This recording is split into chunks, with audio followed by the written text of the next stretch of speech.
The peaceful humans of Earth live unaware of the terrifying alien empire, the Zorith rapidly expanding across the galaxy.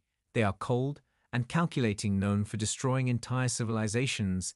Each planet they conquer becomes a resource for their empire. Their ships are massive, their technology advanced, and their thirst for power unyielding. They leave no survivors in their wake. Entire species erased from existence, as if they never were. The Zorith see no value in the life of others, only in the expansion of their dominion. They have seen Earth from afar, and now their ships are coming. Their fleet drops out of hyperspace over Earth's atmosphere, blocking the sun.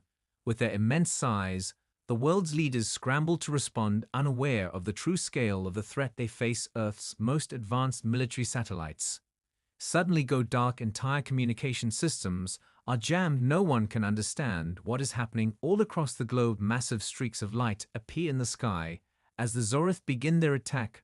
No one is prepared. No one could have anticipated the suddenness of it. The initial wave wipes out Earth's most fortified bases. In mere minutes, the Zorith ships release smaller pods that begin to land all over the world, sending waves of terror through humanity's hearts. The alien forces disembark. Their forms are tall and skeletal, their eyes glowing with a malevolent intelligence. Their weapons are unlike anything humanity has ever seen. Their energy rifles scorch everything they touch, turning buildings into dust and vaporizing any human in their path. Humanity's response is quick but utterly ineffective. Fighter jets and missiles are no match for the Zorith ships' shields. The humans are outclassed, outgunned, and outmatched. Their attempts to fight back end in failure time and again as the invaders demonstrate their terrifying power. The Zorith strike, swiftly destroying major cities around the world. As Earth's forces scramble to mount some sort of organized resistance, a global panic begins to take hold. People run for shelter. They flee to underground bunkers. They try to make sense of a situation that is impossible to understand. An alien invasion of this scale is beyond comprehension, and yet it is happening. The world's leaders, now fully aware of the threat, meet in emergency sessions in an attempt to organize a response. But their efforts seem hopeless. They do not know where to start or what to do. The situation grows more dire with every passing hour. Earth's military is in disarray, disorganized, and scattered. The invading fleet shows no sign of slowing down. As they continue their decimation of the planet, nothing seems able to stop them. The Zorith begin their planetary conquest with cold efficiency. As they begin to land ground troops across key regions of Earth, soldiers with energy weapons wipe out any resistance that stands against them with terrifying precision. As the human forces retreat, the Zorith take control of major cities. Entire nations fall under their rule in the span of days. The invading force moves relentlessly forward, wiping out any human stronghold they encounter. Everything seems lost. The once proud civilization of Earth is on the brink of extinction, and the fate of humanity hangs in the balance.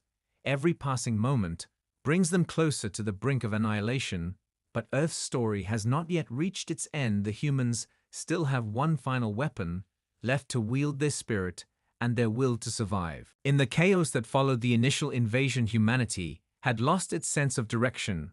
Earth's governments fractured as global communication broke down. The leaders of the planet could not unite under one banner. The human race was left in a state of confusion and fear.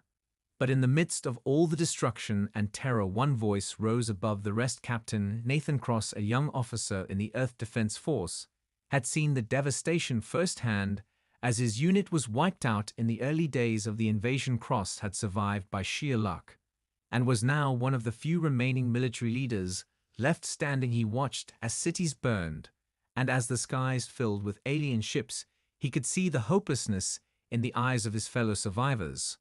But he refused to give in to despair. Cross knew something the others did not. He knew that humanity still had something the Zorith could never understand: adaptability, determination, and the refusal to yield under pressure. Earth's enemies were cold and calculating, but they lacked the heart that humanity possessed. They relied on overwhelming power and technology, but they underestimated the human spirit. Cross knew that the key to defeating the Zorith lay in the very thing that made humanity unique: their ability to think outside the box and adapt in ways that no alien could predict. He began to organize the scattered remnants of Earth's military and civilian forces into a single unified resistance movement.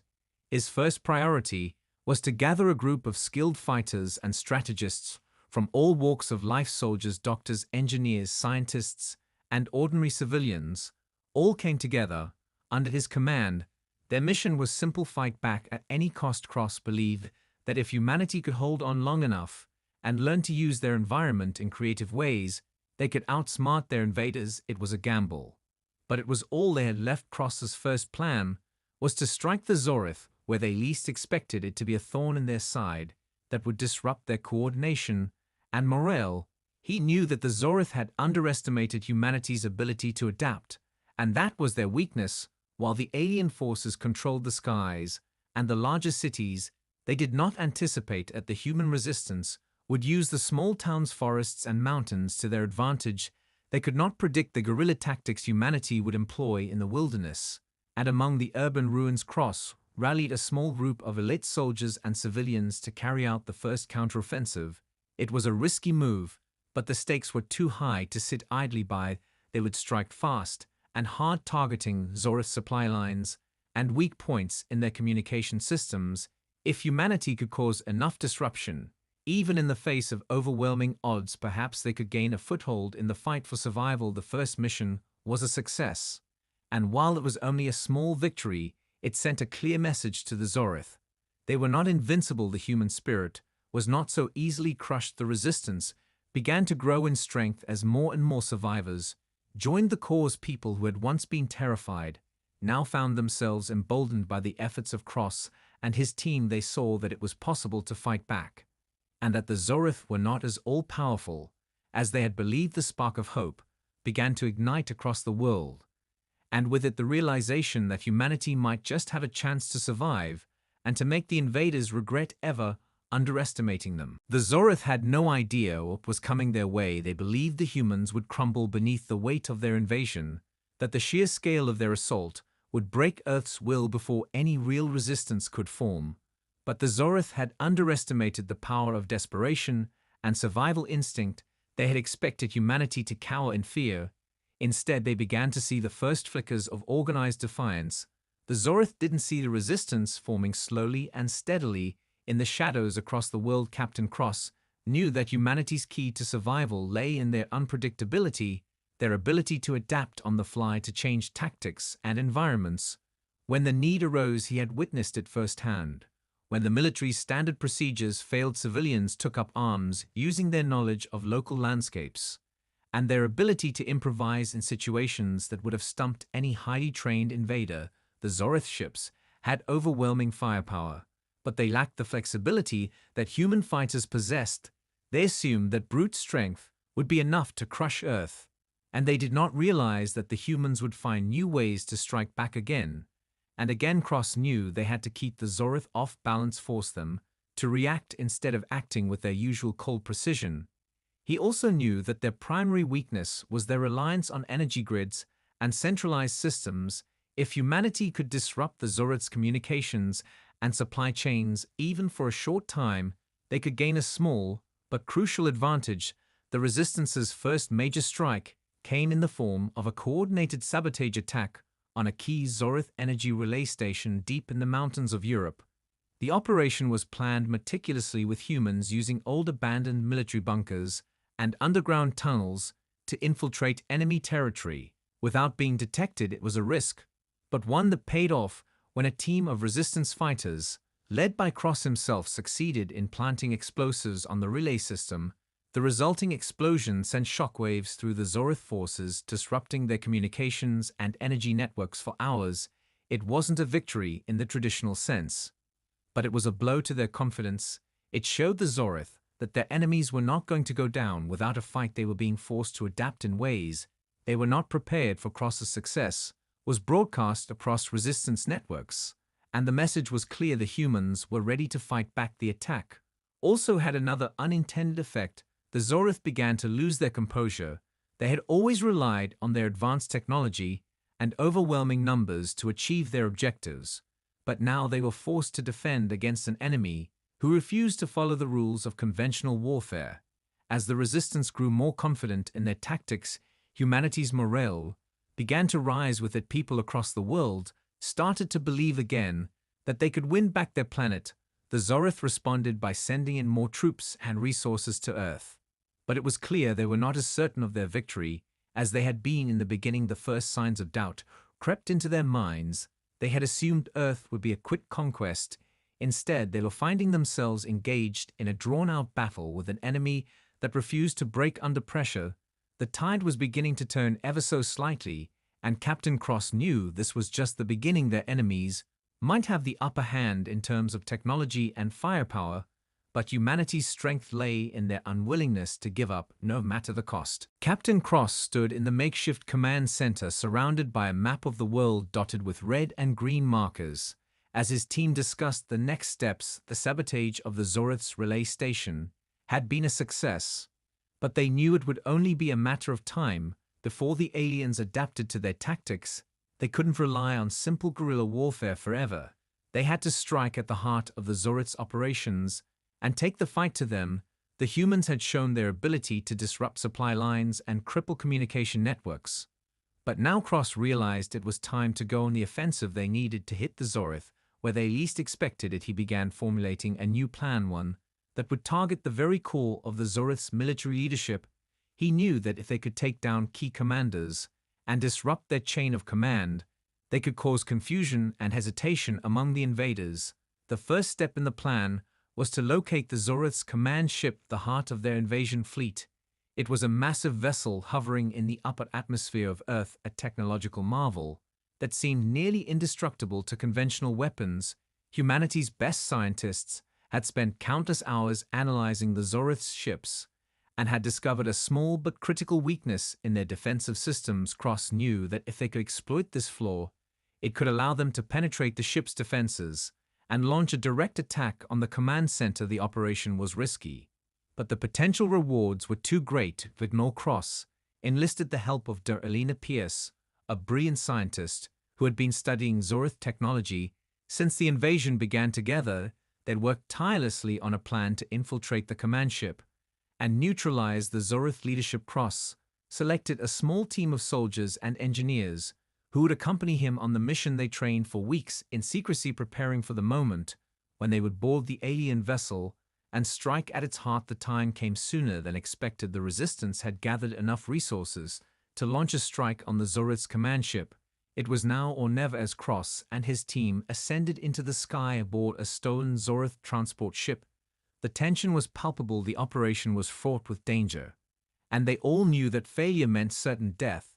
But there was no turning back. They had to succeed. The mission was simple in concept: infiltrate the ship, disable its defenses, and eliminate the command staff. But in practice, it would be far more difficult. The Zorith were prepared for just such an attack, and the ship was heavily guarded. As they approached the command ship, the humans carefully navigated through the debris field surrounding it. The Zorith had set up a defense perimeter, but they were not expecting a stealth assault. The humans used every ounce of their training to avoid detection and made their way inside the ship's hull. Once on board, they faced a series of challenges. The ship's corridors were maze-like, and the Zorith guards were relentless. But the team pressed on. Their plan had to succeed. They had to strike before the Zorith realized they were there. In the heart of the ship, Cross's team split into two groups, one to disable the ship's main power core, and the other to locate and eliminate the Zorith commanders. They fought their way through the ship's inner sanctum, using human-made explosives and improvised weapons to breach the heavily fortified chambers. The Zorith was stunned by the audacity of the attack, and despite their superior numbers and firepower, they couldn't seem to keep up with the humans' tactics. The team finally reached the command center, the heart of the Zorith's operations, and launched their final assault. The battle was fierce, but quick as the humans disabled the power grid and took control of the ship's central systems. Cross confronted the alien commander in a high-stakes showdown. The Zorith leader was powerful, but the human will to survive proved stronger. In the end, the commander fell, and the ship's command structure was crippled. As the humans escaped the now disabled vessel, they realized the impact of their success. They had dealt a blow to the Zorith Empire. The command ship was in ruins, and their leadership thrown into disarray. The invaders had finally been given a taste of humanity's relentless will to fight back, and Captain Cross knew this victory would be the spark humanity needed to continue their fight for survival. With the command ship crippled and the Zorith leadership in disarray, the Resistance felt a surge of hope. Humanity had dealt a significant blow to their alien invaders. And for the first time in weeks, there was a sense of optimism among the fighters. Captain Cross stood over the map in the underground command center, feeling the weight of what they had accomplished. But he knew that this victory would only be temporary.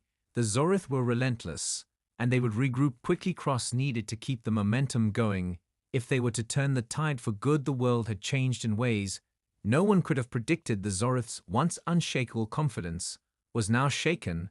They had underestimated the humans, and now they were reeling from the loss of their command center. They had no way of knowing it, but the Resistance was growing stronger with every passing day. Small victories in different parts of the world had sent ripples through their ranks as more civilians and soldiers joined the fight. Cross realized that humanity's true weapon was not just their ingenuity, but their unity. The survivors who had once scattered in fear were now standing together against the invaders. The Resistance was no longer just a collection of small cells. It was becoming a formidable force. Cross and his team quickly began to formulate a plan for their next move. The Zorith had begun to regroup, and they would soon attempt to regain control of Earth's skies. Their main energy core was still operational, and if the Resistance didn't act soon, the Zorith would be able to replenish their resources and strike back harder than ever before. Cross knew they had to take the fight to the heart of the Zorith's operations again, this time with a plan to hit their remaining critical infrastructure. They would need to target the remaining Zorith power stations and communication hubs across the planet to cripple their ability to retaliate. The mission was dangerous, but the Resistance was ready. The humans had learned from their first strike, and now they were armed with better knowledge of the enemy's weaknesses. They used their newfound unity to create a series of synchronized attacks designed to overwhelm the Zorith defenses and hit them where it hurt the most. The first targets were the remaining Zorith power stations scattered across the globe. The Resistance hit them with precision strikes, taking out key power grids and sending shockwaves through the alien forces. Cross led a team of elite soldiers to one such facility deep in the African desert, where the Zorith had set up a massive energy complex. The facility was heavily guarded, but the Resistance had the element of surprise on their side. Using a combination of stealth and distraction tactics, they infiltrated the perimeter and planted explosives on the core systems. The blast was powerful enough to disable the entire station, throwing the Zorith into further disarray. Humanity's success at sabotaging Zorith infrastructure had an immediate effect. The aliens' ability to replenish their forces and maintain their advanced technology was significantly hampered. The Resistance wasn't just fighting to survive anymore. They were fighting to make the Zorith bleed, to show the invaders that Earth wasn't a prize to be easily claimed, but a world full of people who would fight to their last breath to protect it. With each strike, the Zorith's grip on Earth loosened a little more. Cross and his team didn't stop there. They moved from target to target with surgical precision, each victory creating a ripple effect that spread throughout the world. Humanity's Resistance was no longer a small nuisance, but a growing threat to the Zorith Empire. The aliens had to recognize that Earth was no longer an easy conquest, and the humans were not as powerless as they once seemed. The battle had only just begun, but humanity had proven that they were willing to fight back in ways that the Zorith never could have imagined. The humans might have been outclassed in technology, but they were never outmatched in spirit and willpower, and that was something the invaders would soon come to realize. With the command ship crippled and the Zorith leadership in disarray, the Resistance felt a surge of hope. Humanity had dealt a significant blow to their alien invaders, and for the first time in weeks, there was a sense of optimism among the fighters. Captain Cross stood over the map in the underground command center, feeling the weight of what they had accomplished.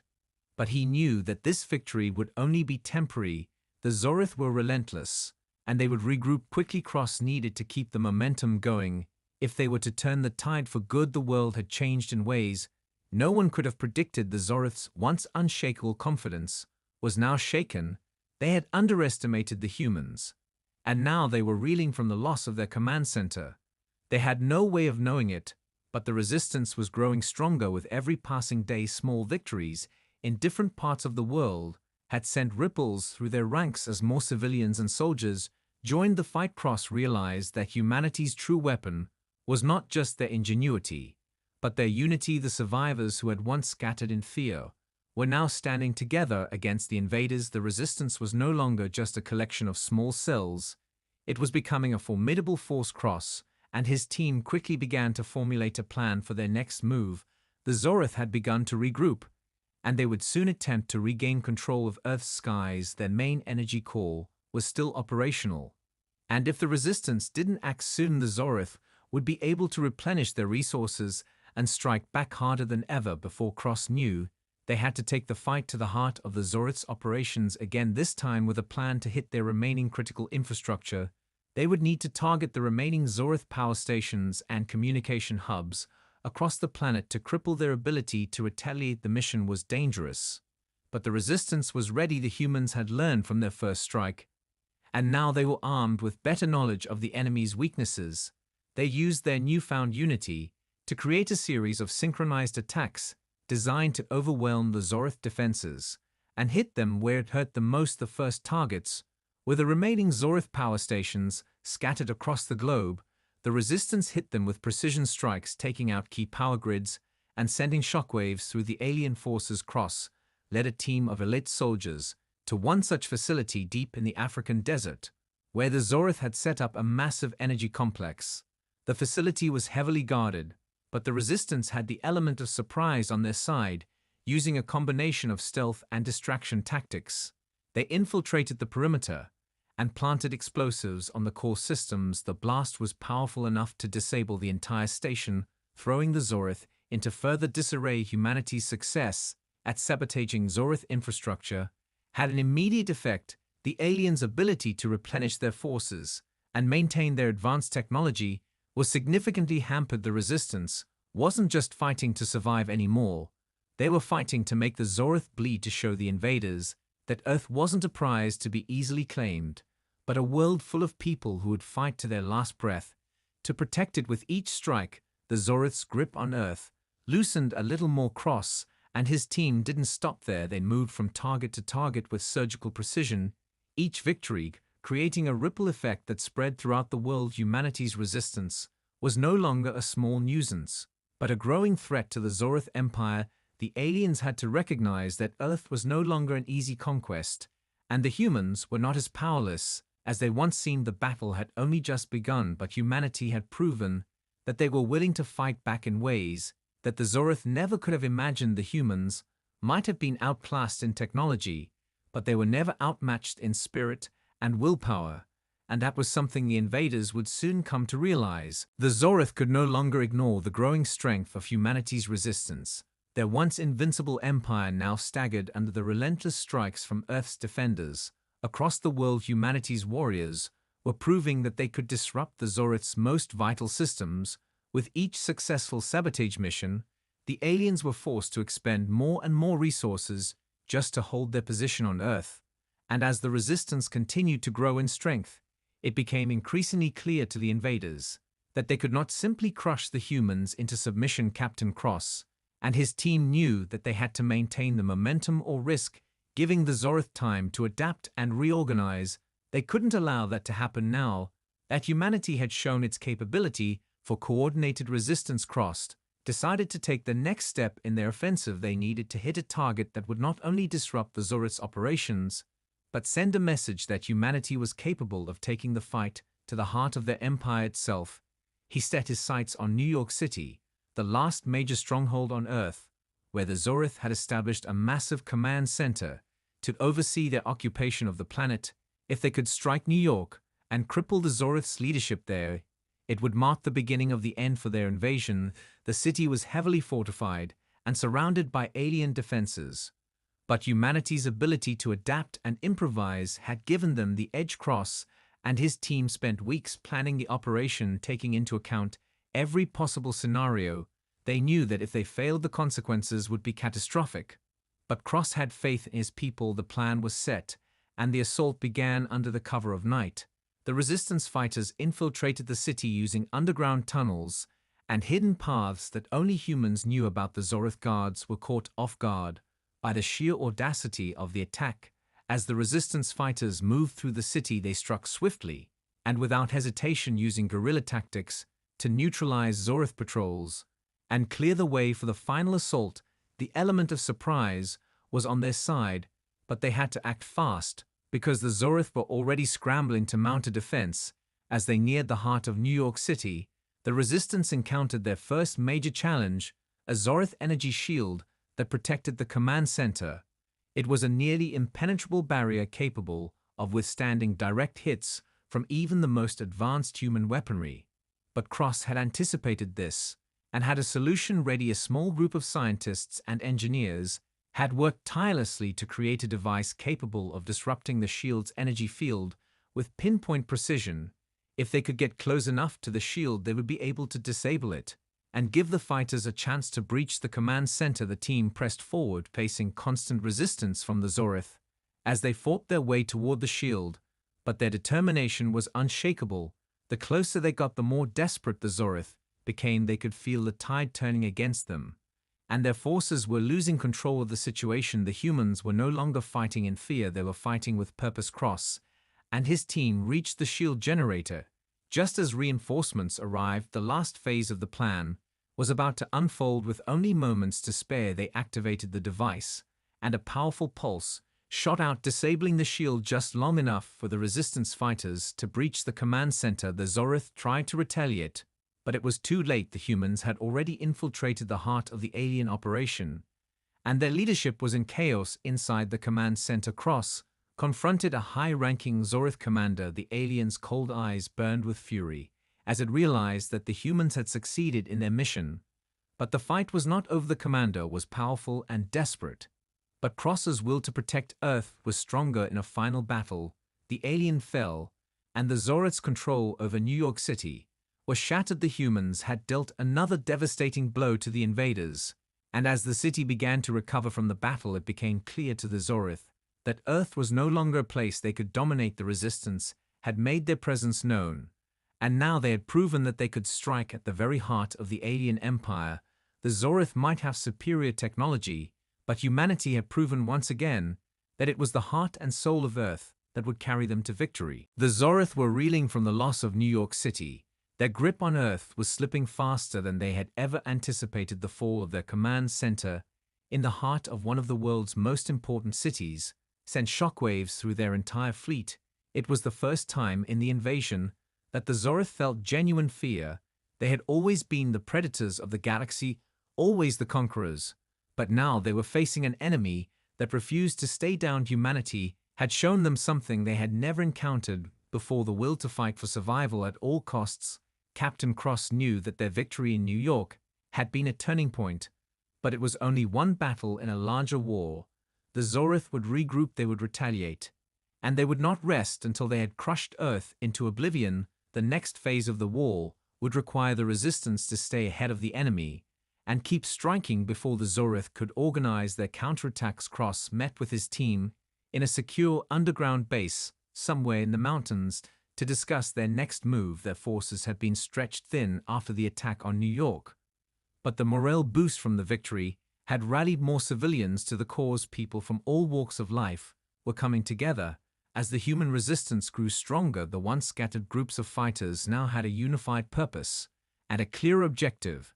They had learned how to strike where the Zorith were weakest, and Cross planned to exploit that knowledge to keep them on the defensive. The next target was one of the Zorith's largest remaining energy hubs, located in the vast deserts of Asia.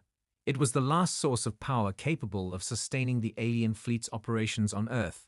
Without it, the Zorith would lose their ability to maintain their ships and weapons, a crippling blow to their ability to fight back. Cross and his team worked quickly to develop a plan to infiltrate the desert base. Using a combination of distraction tactics and guerrilla warfare, they would need to work in small teams and be prepared for a prolonged assault. The desert would offer little cover, and the Zorith were certain to have heavy defenses in place. But the resistance had grown skilled in navigating these challenges and adapting to each new obstacle they faced. The mission began under the cover of darkness as Cross and his elite team traveled across the barren landscape in a convoy of modified vehicles. The desert was eerily quiet. The sound of the wind was the only noise to break the silence, but there was a tension in the air. The Zorith knew the humans were capable of striking anywhere, and the resistance couldn't afford to underestimate them this time. They would need to strike harder and faster than before. The closer they got to the Zorith base, the more resistance they encountered. The Zorith were prepared for an assault and had deployed squads of soldiers to patrol the perimeter. Their ships patrolled the skies, scanning for any signs of enemy movement. But the humans had learned to blend in with the terrain using camouflage and stealth techniques.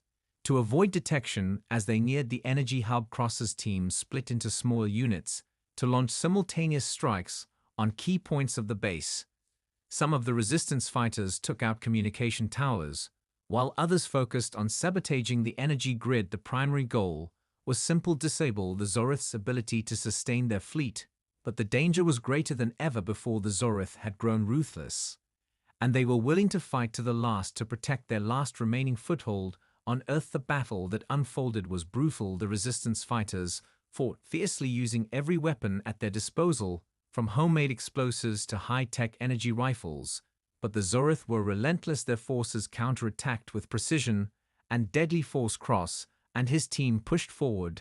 Despite the overwhelming odds, they had one objective, and one objective only: to take out the energy hub before the Zorith could retaliate with full force.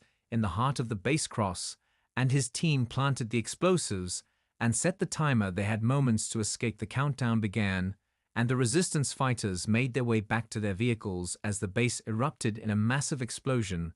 The Zorith's last remaining energy source was destroyed. The shockwaves sent ripples through their fleet, disabling the ship's capabilities and forcing the aliens to retreat. To reorganize, the humans had won again, and the Zorith's power over Earth had diminished even further. The destruction of the Zorith energy hub marked a monumental victory for humanity. But Captain Cross knew that it was not enough to secure Earth's future just yet. The Zorith were now wounded, but still dangerous. Their fleet was temporarily crippled. But they would not give up so easily. In the aftermath of the desert battle, the resistance forces began to regroup and tend to their wounded. Cross addressed his growing army, knowing full well that the next phase of the war would be even more perilous. But the humans had proven time and again that they were capable of unimaginable resilience and adaptability. The momentum was with them, and Cross intended to keep it that way. As news of their latest victory spread across the planet, humanity's resolve solidified. People from every corner of the Earth joined the resistance with renewed vigor. They saw that it was possible to push back and even defeat the alien invaders. There was no going back now. Humanity had found its strength, and the Zorith were beginning to understand just how formidable a force they had underestimated. The resistance had built a network of fighters, strategists, and scientists working together in unison to keep the fight alive. Cross was not foolish. He knew that the Zorith would not simply abandon their invasion. The remaining Zorith forces would surely consolidate their strength and retaliate in force. So it was time to go on the offensive once more. This time, it was not just about sabotage or small strikes. It was about dismantling the Zorith's war effort once and for all. The next target was the Zorith's command fleet, still hovering in Earth's orbit, the heart of their military operations. The fleet had been severely weakened in the wake of the energy hub's destruction, but it still had enough firepower to retaliate in devastating fashion. Cross planned a high-risk operation to strike at the command ships directly, with the objective of destroying the remaining Zorith leadership and putting an end to their operations on Earth once and for all. The plan was simple but dangerous. The resistance would need to infiltrate the space around the Zorith's command fleet and board their ships in the dead of night to eliminate their leaders and cripple their vessels once and for all. To do this, they would need to use their most skilled pilots and engineers. Cross had full confidence in his team, knowing that they had the skill to execute such a daring mission. The key to their success lay in getting close enough to the fleet without being detected and disabling the Zorith's defenses before launching the final assault. With only a handful of ships at their disposal and minimal resources, the resistance launched their attack. The humans had learned how to navigate the Zorith's security systems and use their stealth technology to approach the fleet without triggering alarms. As they neared the command ships, the resistance fighters split into small groups, each targeting a different ship. The teams moved quickly and methodically, disabling the outer defenses of each ship and planting explosives on the most critical systems. Their objective was clear: eliminate the Zorith command staff and destroy their ability to wage war from space. As the operation unfolded, the humans faced increasingly intense resistance from Zorith soldiers stationed aboard the ships.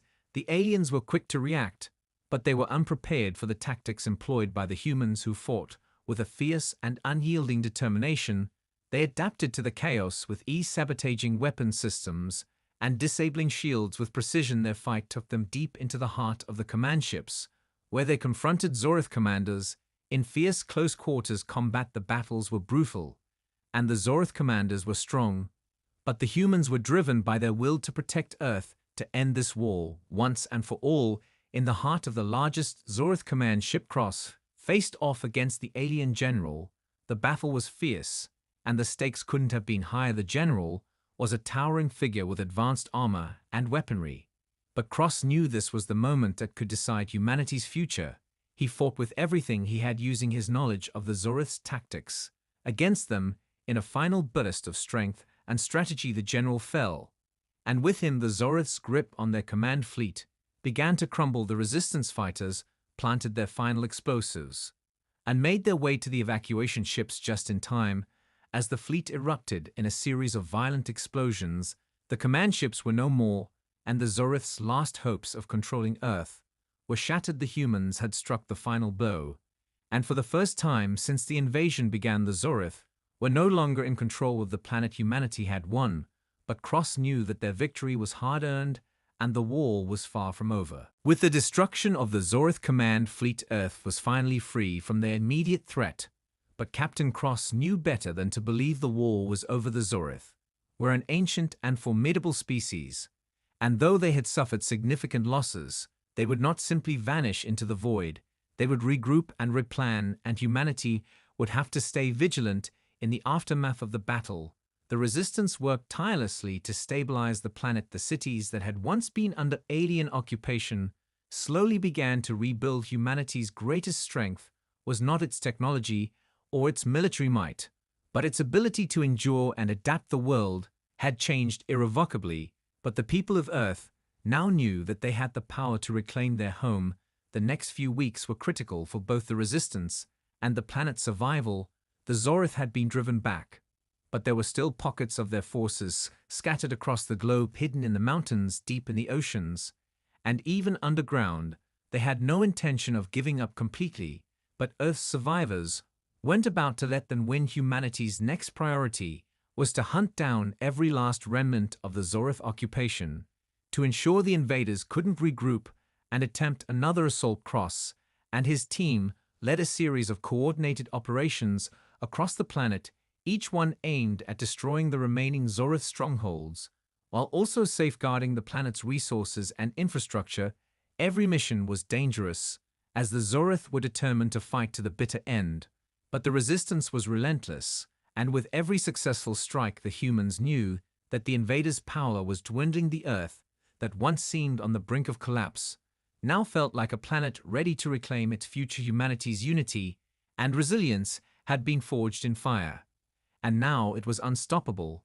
No matter how much the Zorith tried to resist or reorganize, the humans had learned from their mistakes. They adapted to the Zorith's methods and outmaneuvered them at every turn. The Zorith's once feared technology had been reverse-engineered by Earth's best minds, and the invaders had no answers to humanity's ingenuity and adaptability. Earth's leaders worked together to create a new global order built on cooperation and mutual respect. Every nation that had fought against the invaders stood side by side, rebuilding the world as one. The scars of the invasion would never fade, but they were a reminder of humanity's strength and determination to overcome the impossible. The Resistance's final victory was the beginning of a new era, for the planet Earth was no longer a defenseless world under the boot of an alien empire. It was a symbol of hope to the galaxy, that no matter how great the odds, no matter how powerful the enemy, there was always a chance to rise up and fight for what mattered most. Humanity had won this war, but Cross knew that it was only the beginning of something much greater. Earth had not just survived, it had emerged stronger than ever before, and as he looked toward the horizon, he couldn't help but wonder if the universe was ready for what humanity was about to do next. The Zorith may have learned a hard lesson, but the human spirit would not be so easily broken, and the invaders would forever remember the price of underestimating the people of Earth. The war had ended, but the story of humanity's rise had only just begun. In the aftermath of humanity's victory, the world began to heal, but Captain Cross knew that the journey ahead would be long and challenging. Earth was not the same planet it had been before the Zorith arrived. Much had been lost, and many lives had been sacrificed, but humanity had endured and grown stronger. Because of it, the unity forged in battle between nations, governments, and individuals was a testament to the resilience of the human spirit. The rebuilding process was slow but steady across the planet. Survivors worked together to restore what had been broken. Cities were rebuilt, infrastructure was restored, and the natural world began to reclaim areas that had once been scorched by the Zorith's invasion. The scars of war were everywhere, but they were also symbols of humanity's unwavering resolve. The resistance was no longer just a military force, it had become a global movement, an organization dedicated to preserving the lessons learned from the invasion and ensuring that Earth would never again fall prey to invaders. Humanity's success had caught the attention of other species in the galaxy who had long watched the Zorith's attempts to dominate the universe. With growing concern, in time, emissaries from distant star systems arrived on Earth to offer their assistance and form alliances with the people who had defeated the once feared Zorith Empire. Earth had become a beacon of hope, a symbol that the underdog could rise up and challenge the greatest powers in the universe.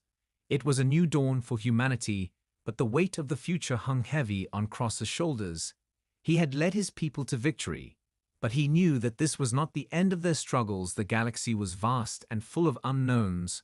While humanity had defeated the Zorith, it was impossible to predict what other threats might arise in the future. Cross and the other leaders of the new Earth would need to prepare for whatever challenges lay ahead. Humanity's military and scientific advancements had grown by leaps and bounds during the war, but the peace that followed would require as much ingenuity and effort as the battle itself. Earth would need to adapt to its new place in the galaxy and navigate the complexities of interstellar politics and diplomacy. The next chapter of human history was unfolding, and it was uncertain where it would lead.